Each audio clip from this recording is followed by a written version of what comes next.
Oi, terceiro ano, tudo bem com vocês? Pessoal, eu quero fazer aqui com vocês a revisão sobre tecidos vegetais e órgãos vegetais, tá ok? Então, eu coloquei aqui para vocês uns mapinhas, né? Lógico, mental, para a gente poder ver a respeito disso. Então, tecido vegetal, como vocês já sabem, né?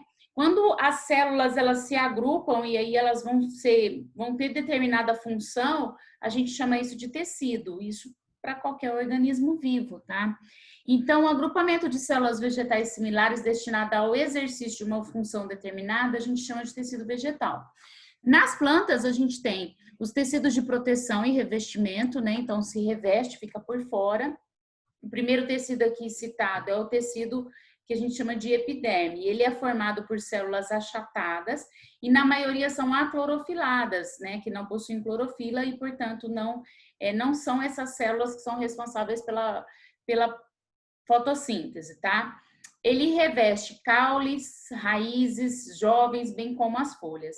E aí eu tenho algumas adaptações aqui, né? Os pelos, que é para absorção, secreção ou proteção da planta. Os acúlios, que é o espinho da rosa, né? Como é que diferença que tem o acúlio e o espinho? O espinho é uma adaptação de folha, uma folha modificada. O acúlio não, tá? O acúlio é um tecido de proteção. Então, como que eu vou... Se eu empurrar aquele espinho, ele sair facilmente, é um acúlio. O espinho não sai facilmente. Nós temos também os hidatódios, que é para a saída do excesso de água, né? Então, por exemplo, as plantas aquáticas vão ter hidatódios, ou plantas que vivem em ambientes muito úmidos vão ter hidatódios também. E os estômatos, que servem para transpiração e trocas gasosas. Além desses, nós temos também os tecidos de sustentação. Deles nós temos dois, tá? Dois tecidos de sustentação, o colênquima e o esclerênquima. O colênquima é formado de células vivas e sua resistência estrutural se deve às suas paredes grossas, tá? Então, o colênquima, ele vai ficar na região mais interna. O esclerênquima, ele é formado por células mortas de paredes extremamente grossas, impregnadas por lignina e uma substância resistente e insolúvel. Por exemplo, a cortiça. A cortiça é puro esclerênquima, porque é um tecido morto, tá? Depois nós temos aqui tecidos de preenchimento, né? Então, temos o parênquima clorofiano, que é formado de células ricas em cloroplasto para fazer a fotossíntese. O parênquima aerífero acumular, promovendo flutuação de plantas aquáticas, e o parênquima aquífero.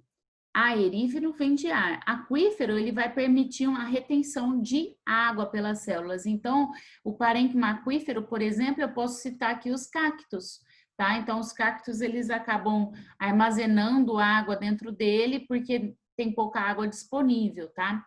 E o último aqui, o parênquima amilífero, que acumula amido e polissacarídeos de reserva vegetal. A gente conhece isso como amido nos alimentos, né? Então, por exemplo, a batata, ela tem muito parênquima amilífero, porque ela tem muito amido. Então, as plantas possuem esses tecidos aí de preenchimento. Para finalizar, os tecidos condutores, que é o xilema e o floema. O xilema conduz seiva bruta, né? A gente vai falar isso várias vezes até o negócio encucar na sua cabeça, originada da absorção da raiz e formada por água e nutrientes, tá? Então, o xilema, gente, ele vai ficar na região mais interna. Como eu já falei para vocês, uma maneira de guardar é você imaginar esse xizinho como uma cruz, né? Essa cruz representa o quê? O que uma cruz fala? O que o símbolo de uma cruz te transmite? Morte. Nossa, Dani, credo, macabro isso. Não, olha só, presta atenção. Por que eu estou falando isso? Porque ela vai conduzir uma seiva que não é viva, né? Uma seiva inorgânica, que é a água e os sais minerais, e ela vai estar mais interna. Onde que fica o corpo dos mortos? Eu sei que parece uma coisa meio macabra, mas para você poder absorver o conteúdo aí, você pode pensar assim, tá? Então, ele fica na região mais interna. O floema é quem conduz a seiva elaborada, que é proveniente da fotossíntese, e vai ser rica em glicose, tá? Então, aqui ele colocou até um esqueminha aqui da folha realizando fotossíntese, produzindo aí a glicose, e a glicose caindo aqui para dentro da planta. Esse verdinho aqui seria o floema, né? Conduzindo essa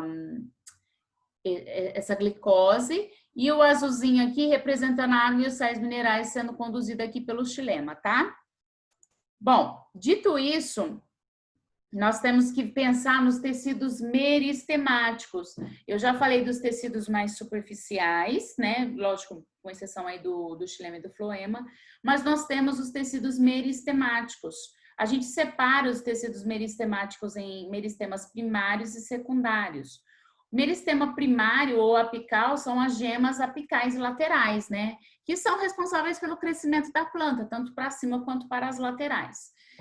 Algumas plantas vão ter meristemas apicais mais específicos na superfície, então por isso que ela vai crescer mais para cima, e outras crescem mais para as laterais, porque tem maior presença de meristemas laterais, de gemas laterais, tá? Depois nós temos o caule, que é um meristema caulinar, e a raiz, que é um meristema radicular. Aqui, no caso dos meristemas, eles são localizados no ápice e nas laterais do caule das raízes, sendo responsáveis pelo alongamento, o crescimento da planta, tá? São originados de células embrionárias vegetais. Lembra daquela aula que eu já passei para vocês sobre meristemas primários, secundários, que meristemas secundários, apenas as eudicotiledôneas que vão ter, porque elas são plantas muito grandes, então elas precisam ter um desenvolvimento muito grande do xilema e do floema, para que o xilema e o floema consiga conduzir a seiva bruta e elaborada em longas distâncias, tá? Então, meristemas secundários vai acontecer nas eudicotiledôneas. Até as monocotiledôneas vai acontecer apenas meristemas primários, tá? Daquela imagenzinha que eu mostrei para vocês. Aqui os meristemas, eles apresentam células vivas e com intensa atividade mitótica, tá? Até coloquei aqui o desenho de uma raiz, a região mais da extremidade é chamada de coifa, o meristema apical da raiz, o meristema fundamental aqui no meio, procâmbio, né? Lembra daquela imagem que eu coloquei para vocês? Só que eu coloquei como se a gente estivesse olhando ela assim, ó, de cima. Então, é aqui do procâmbio e tal. Bom, dito isso, eu quero falar agora dos órgãos vegetais. Quem são os órgãos vegetais da planta? Esses quatro aí, ó. Raiz, caule, folha e a flor. Tá? Então, a raiz, gente, a raiz, nós temos tipos, só colocar aqui primeiro, né? A raiz, ela tem, colocando aqui uma raiz simples, tá? Nós temos vários tipos diferentes de raiz, mas se todas elas fossem desse jeito aqui, a ponta da raiz é chamada de coifa, logo acima dela nós temos uma zona de crescimento, acima dela uma zona pilífera, que vai ser responsável pela absorção de água e nutrientes, né? Os nutrientes dissolvidos nessa água.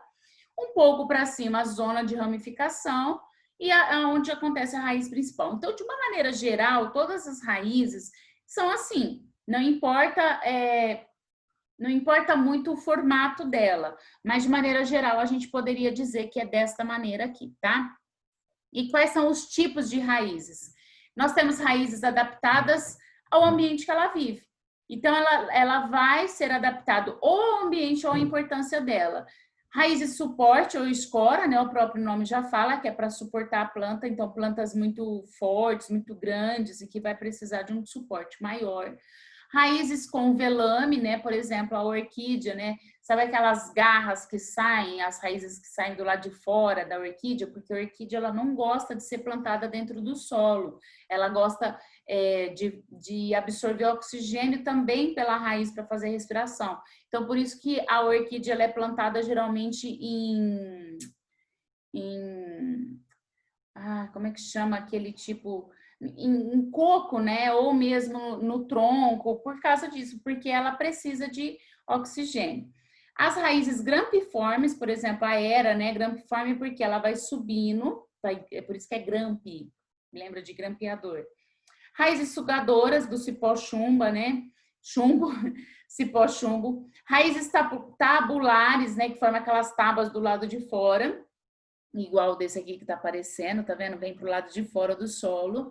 Raízes respiratórias, como das plantas do mangue. Lembra daquelas raízes que saem para fora da água para conseguir absorver o oxigênio, porque ela não vai ter uma brânquia para conseguir um sistema branquial para conseguir absorver o oxigênio que está dissolvido na água, tá? Então ela tem essa raiz, em vez de crescer para baixo, cresce para cima para ter contato com o oxigênio do ar.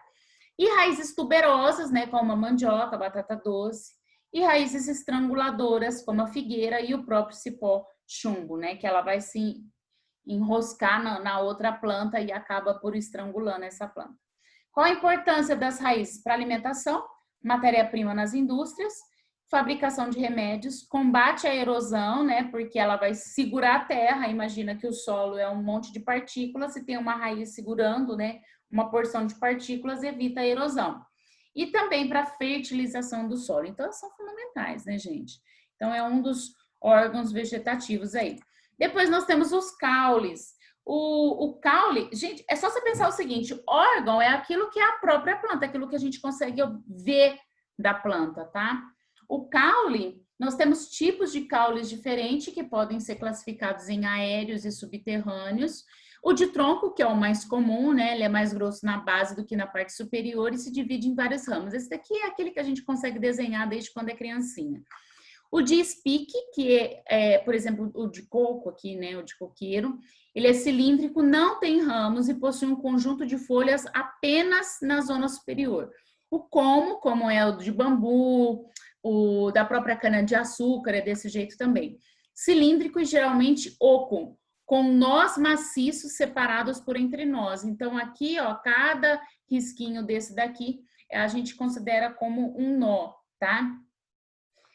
Aí os subterrâneos seriam aqueles que ficam dentro da terra. Olha que interessante, muita gente achando, né, que a batata é uma raiz. Não, a parte que a gente come da batata, na verdade, é um caule. Ele é chamado de tubérculo. Ele é volumoso, ele contém substâncias de reserva que normalmente não possuem raízes na zona inferior, tá? Temos o do tipo bulbo. Ele é volumoso, com folhas escamosas sobrepostas. Tá vendo que aqui é a raiz? Ó, olha onde tá minha setinha aqui, tá vendo? Aqui seria a raiz. Então, essa parte que ficou gordinha aqui, por isso que é chamado de bulbo, é volumoso, ele fica do lado de fora da terra, tá? Desculpa, não, ele fica na região próxima à superfície da terra. E ele vai ter raízes na zona inferior, tá vendo essas raízes aqui? Por isso que começa a brotar a cebola, né? Não é que tá brotando um novo fruto, mas a cebola, por exemplo, se você cortar a cebola aqui embaixo e for lá e plantar aquele pedacinho de raiz, vai nascer uma nova cebola, tá? Por isso que não pode colocar aquele monte de terra em cima da cebola se você for plantar, porque ela é um caule subterrâneo e ali ela vai precisar também fazer trocas gasosas. Por último, nós temos os rizoma. O rizoma, ele é escamoso, com forma alongada, que é o que acontece, por exemplo, nas samambaias, tá? Ele vai crescer na horizontal e possui substâncias de reserva, tá ok? Bom, depois desse, nós temos o outro órgão vegetativo aqui, que são as folhas. A folha, não tem muito segredo na folha, não. Essa parte que se liga aqui ao caule é chamado de bainha. Depois, esse compridinho aqui da folha é o pecíolo. Toda a parte da folha é chamado de limbo e os risquinhos são as nervuras. Quais são as adaptações das folhas? Como eu falei para vocês, as folhas podem se adaptar em espinhos para a proteção da planta, por exemplo. Um outro tipo, como brácteas. Como que eu sei se essa folha é uma bráctea? Se for colorida. Não é uma flor. Por exemplo, tem gente que acha que a gente fala, né, que há uma flor, como é que chama aquela flor? Meu Deus do céu. Eu esqueci, daqui a pouco eu vou lembrar para vocês. Mas é uma flor que a gente costuma colocar onde fica ambiente sombreado dentro de casa, que parece uma florzinha branca ou vermelha, né? Na verdade, aquilo lá, gente, são brácteas. O próprio girassol, eu falei para vocês na nossa aula. O girassol, Aquela parte amarela são brácteas, são folhas. A flor mesmo é cada pontinho pretinho daquele dentro do girassol. Cada pontinho daquele é uma inflorescência, porque são várias florezinhas no mesmo local. Temos as gavinhas que acontecem nas uvas, no maracujá, né? Que é uma adaptação de folha. Os catáfilos, gente, vou dar um exemplo aqui, que não é o que está na imagem. Sabe aquela primeira camada que a gente tira da cebola? Aquilo lá é uma folha, tá? Ou mesmo, sabe do alho poró, né? Não sei se vocês já viram o alho poró, que ele tem uma estrutura mais comprida e aí chega na extremidade e forma umas folhas, né? Aquilo lá são catáfilos, tá? Não é a folha igual que a gente costuma ver.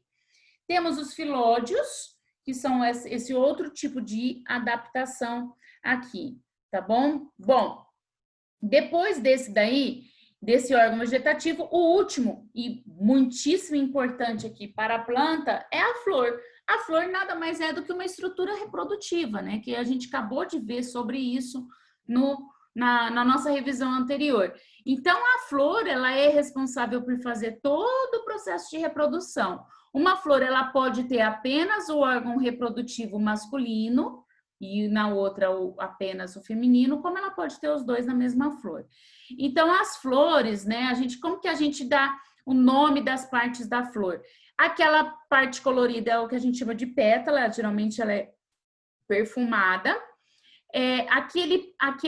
Aquelas folhazinhas verdes embaixo da pétala são as sépalas, que servem para proteger a folha.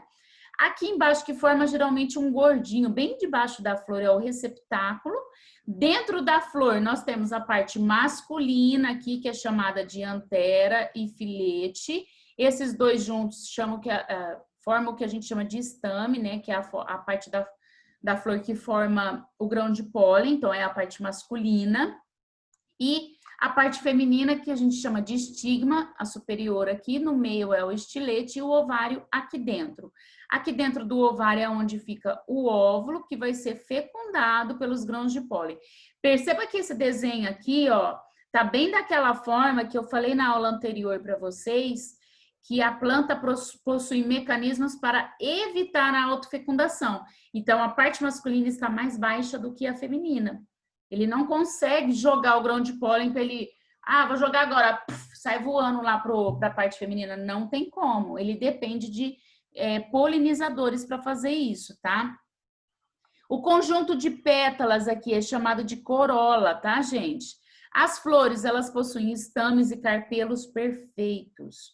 As flores que estão ausentes não vão ter estames e carpelos perfeitos, vão ser estames e carpelos imperfeitos, tá? Os verticilos florais é o que a gente chama de sépalas, pétalas, estames e carpelos. As flores com 4 verticilos são completas. Flores em que falta um verticilo são incompletas, tá? Então, aqui, a estrutura da flor também é um órgão vegetativo da planta. Bom, eu quero parar por aqui, porque eu sei que já tem bastante coisa aí para vocês estudarem. E aí, no próximo vídeo de revisão, eu vou finalizar aí para a prova de vocês. Para a prova mensal 1 de vocês, é toda essa parte de reino vegetal, tá bom? E aí, então, para a próxima aula, eu vou falar um pouquinho sobre fisiologia vegetal, tá ok? Bom, pessoal, então é isso e até a próxima aula.